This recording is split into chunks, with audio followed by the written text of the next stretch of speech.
കിലോമീറ്ററുകളോളം ദിവസങ്ങളോളം കുതിരപ്പുറത്ത് യാത്ര ചെയ്ത് മകനെ തേടിയിറങ്ങിയ വാപ്പയും എളാപ്പയും വന്നിട്ട് മുഹമ്മദ് നബി സല്ലല്ലാഹു അലൈഹി വസല്ലമയോട് ചോദിക്കാണ്, ഞങ്ങളുടെ മോനെ വിട്ടുതരണം. നബി തങ്ങൾ ചോദിച്ചു, നിങ്ങളുടെ മോനാരാ?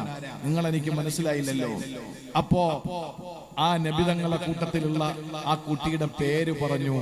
ആ പേരിനൊരു പ്രത്യേകതയുണ്ട്. എന്താണെന്നറിയോ? ഞാനൊരു ക്ലൂ തരാം. നിങ്ങൾ മനസ്സിൽ നിങ്ങൾക്ക് പെട്ടെന്ന് ഓർമ്മ വരുന്നെങ്കിൽ, അല്ലെങ്കിൽ നിങ്ങൾക്ക് മറുപടി പറയാൻ പറ്റുമെങ്കിലും പറഞ്ഞോളെ. ആ മകന്റെ പേര്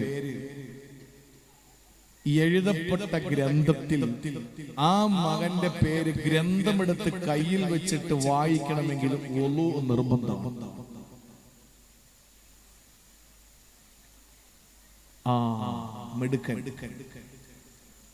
ആ മോൻ പേര് പറഞ്ഞു, നീങ്ങ് വാ, സമ്മാനം വാ.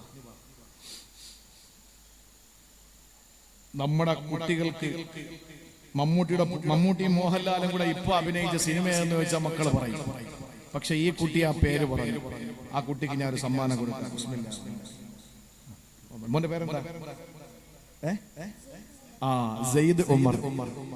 അവ 3 ബന്ധുവായി, അടുപ്പിന്റെ 3 കല്ല് പോലെ. ആ മകന്റെ പേര്, ഈ മകന്റെ പേര് സെയ്ദ് ഉമർ.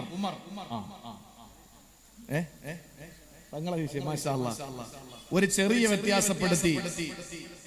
ഇത് സെയ്ദ് മുഹമ്മദ് ആണെങ്കിൽ, സെയ്ദ് ഉമർ ആണെങ്കിൽ, ആ കുട്ടിയുടെ പേര് സെയ്ദ് ബിൻ ഹാരിസ്.